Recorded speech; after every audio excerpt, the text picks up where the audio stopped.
பள்ளிகளுக்கான கட்டணத்தை முறைப்படுத்தும் சட்டத்தில் திருத்தம் கொண்டுவரப்பட இருக்கிறது. அதற்கான அண்மை செய்திகளை பார்த்துக் கொண்டிருக்கிறோம். தனியார் பள்ளிகளுக்கான கட்டணத்தை முறைப்படுத்தும் சட்டத்தில் திருத்தம் கொண்டுவரப்பட இருக்கின்றது. புதிய சட்ட திருத்த மசோதாவை பேரவையில் இன்று தாக்கல் செய்யப்படுகிறது. 2009 கொண்டுவரப்பட்ட சட்டத்தில் மாற்றம் கொண்டுவரப்படுகிறது.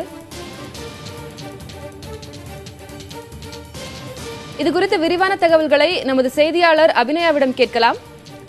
அபிநயா, இந்த புதிய சட்ட திருத்த மசோதா இன்னைக்கு பேரவையில் தாக்கல் செய்யப்படுது. இது பத்தின விரிவான தகவல்களை சொல்லுங்க. அது கடந்த 2009 அந்த காலகட்டத்தில் பெற்றோர்கள் மாணவர்கள் தரப்பிலிருந்து தனியார் பள்ளிகளில் அதிகமாக கட்டணம் வசூலிக்கப்படுகிறது என்ற புகார் பெரிய அளவில் எழுந்ததையொட்டி அப்போது இருந்த அரசு அதற்கான ஒரு சட்டத்தை இயற்றியது. அந்த சட்டம் மூலமாக அரசிற்கு ஒரு குழு அமைத்து தனியார் பள்ளிகளுக்கு சில வழிமுறைகளை கண்காணித்து அதன் அடிப்படையில் கட்டணத்தை நிர்ணயிப்பதற்கான ஒரு அதிகாரம் என்பது கிடைத்தது. அந்த சட்டம் என்பது கடந்த 2009 இயற்றப்பட்டது.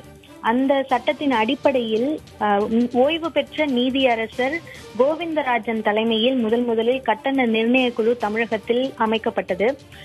இதற்கு இடையில் நிறைய வழக்குகளும் அது சார்ந்த போராட்டங்களும் கூட நடந்தன.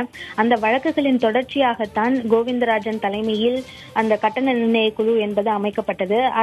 அவருடைய அந்த காலகட்டத்தில் 10,000க்கும் மேற்பட்ட பள்ளிகளுடைய அந்த கட்டணம் என்பது நிர்ணயிக்கப்பட்டது.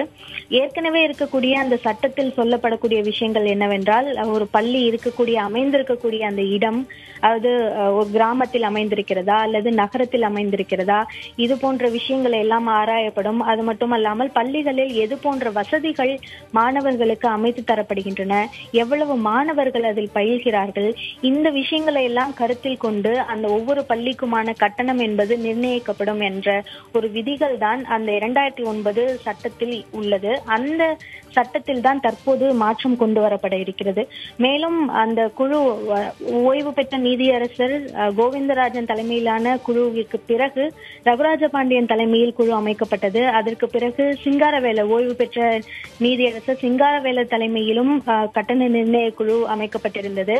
அவர் இருந்த சமயத்தில் 2013 16 வரையிலான கட்டணம் என்பது அறிவிக்கப்பட்டது. அதற்கு பிறகு 2015 அவருக்கான அந்த காலம் முடிந்த பிறகு மாசிலாமணி தலைமையிலான கட்டண நிர்ணய குழு தற்போது செயல்பட்டு வருகிறது.